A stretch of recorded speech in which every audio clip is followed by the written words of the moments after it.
jamaah Jumat yang sama berbahagia. Pada peristiwa bulan ini yang dikenal dengan bulan Rajab, yaitu adanya satu peristiwa yang dikenal dengan Isra Mi'raj. Seperti yang diabadikan oleh Allah Subhanahu wa taala di dalam Al-Qur'an surah Al-Isra ayat 1. Subhanalladzi as'ara bi'abdihi lailan minal masjidil haram ilal masjidil aqsa alladzi barakna haulahu linuriyahu min ayatina innahu huwas sami'ul basir. Maha suci Allah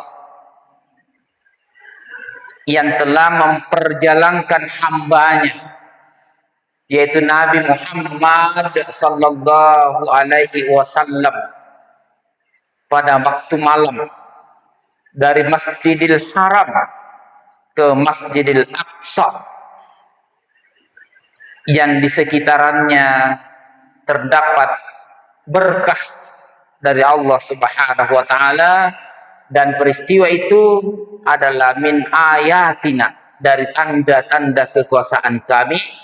Innahu huwas-sami'un alim, sesungguhnya Allah Maha mendengar dan Maha melihat. Hari ini, Jumat ini, di mana kita yang berada di Republik ini menjadi hari atau sejarah yang kita lakukan, yaitu dengan adanya peristiwa Isra Mi'raj ini, di mana kita ketahui bersama bahwa pemerintah kita menjadikan hari ini adalah hari tanggal merah. Akhirnya memberikan ruang kepada kita semua untuk lebih fokus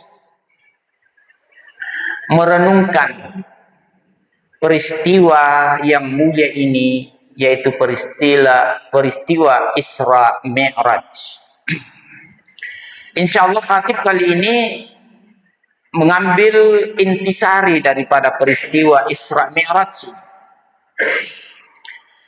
Intinya bahwa Isra Mi'raj adalah peristiwa yang di luar nalar manusia, di luar kemampuan akal manusia, namun itulah yang terjadi. Maka karena ini adalah peristiwa di luar nalar manusia, di luar kemampuan manusia, maka yang dapat menerimanya hanyalah iman, keyakinan kepada Allah Subhanahu wa ta'ala. Dan ini amat jelas pada peristiwa datangnya Rasulullah Sallallahu Alaihi Wasallam pada malam itu dari Masjidil Haram ke Masjidil Aqsa dalam satu malam. Pada peristiwa kembalinya Rasulullah Sallallahu Alaihi Wasallam, maka Rasul berkata, tadi malam saya datang dari Masjidil Haram ini ke Masjidil Aqsa dan saya kembali. Maka muncullah dua kalangan atau dua golongan. Golongan yang pertama adalah golongan yang beriman, mengimani tentang kehadiran Rasulullah Sallallahu Alaihi Wasallam sebagai nabi dan rasul Allah.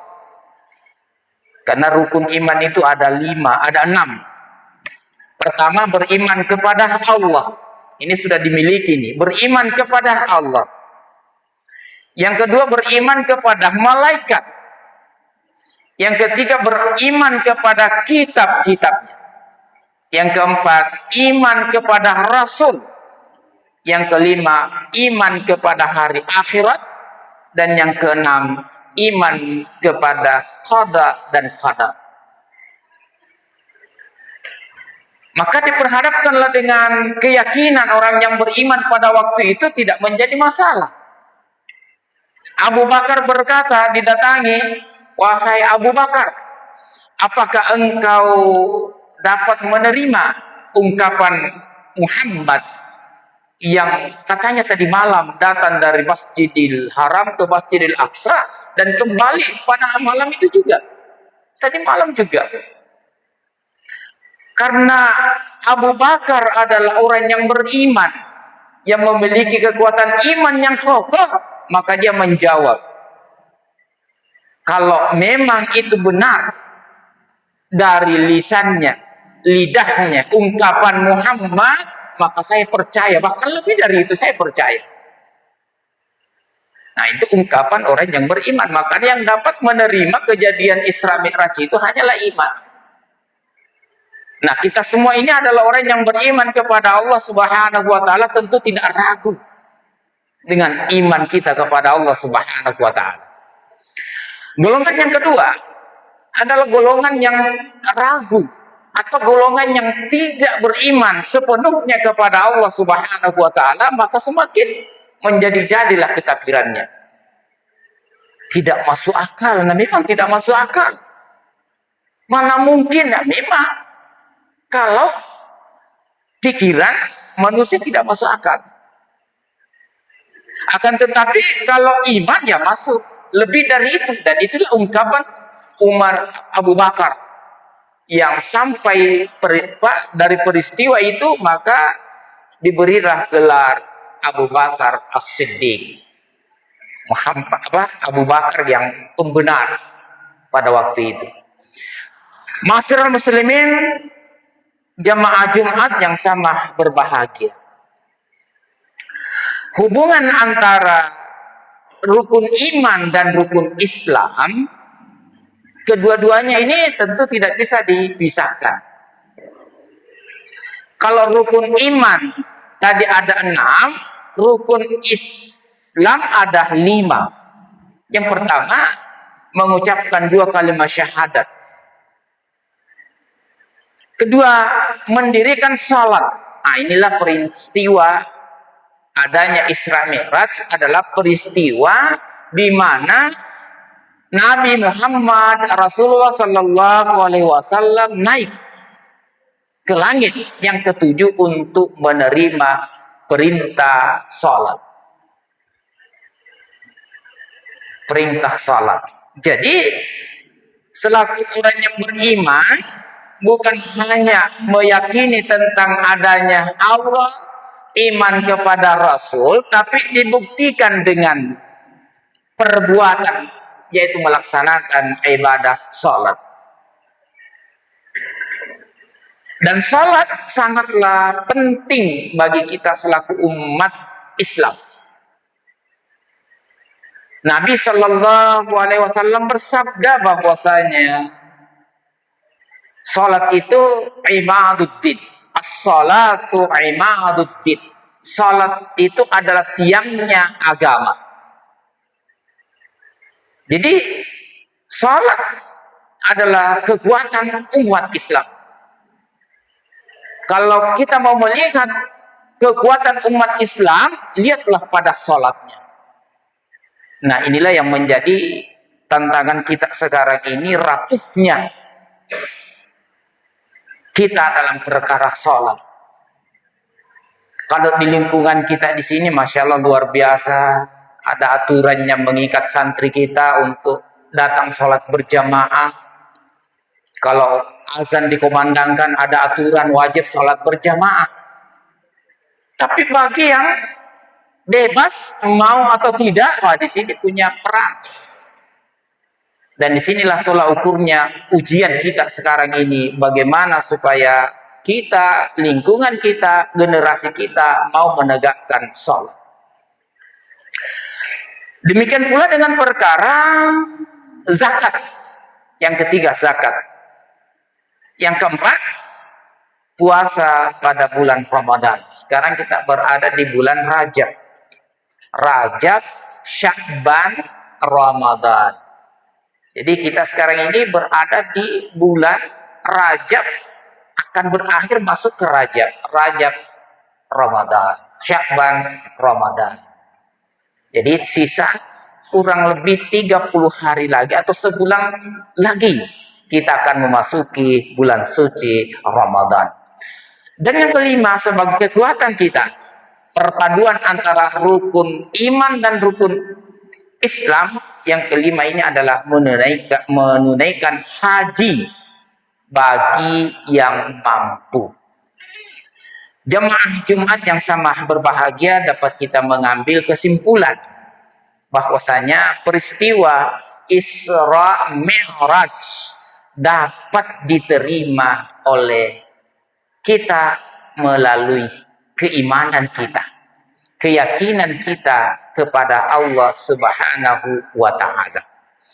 Yang kedua, iman kepada Allah yang enam itu ditunjang dengan rukun Islam yang lima. Salah satunya adalah mendirikan salat. Dan salat dalam Islam adalah penentu. Pertama, Rasul bersabda, salat adalah tiang agama. Yang kedua, yaumal qiyamah, sabda Nabi sallallahu alaihi wasallam, awwalu ma yuhasabu bihil abdu yaumal qiyamah as-salat. Yang pertama-tama dihisab oleh Allah pada hari kiamat bukan kepintaran seseorang, bukan jabatan seseorang, bukan banyak harta seseorang, atau banyaknya amalan infak sedekahnya seseorang, atau banyaknya amal jariah yang dibangun oleh hamba Allah. Bukan. Tapi yang pertama dihisab adalah bagaimana amalan sholatnya. Jadi yang pertama adalah kuncinya adalah sholat. Jika amal sholat kita diterima, maka seluruh amal kebaikan kita diterima oleh Allah Subhanahu wa Ta'ala. Yang kedua, jika amal ibadah sholat kita ditolak oleh Allah Subhanahu wa Ta'ala, maka tertolaklah seluruh amalan kita. Maka intinya, marilah kita bersama-sama meyakini bersama bahwasanya perkara iman kepada Allah dibuktikan dengan amalan soleh, dan wujud amal soleh adalah salah satunya adalah menegakkan sholat sebagai kunci keselamatan kita di dunia wal akhirah. Aku qouli hadza wa astaghfirullah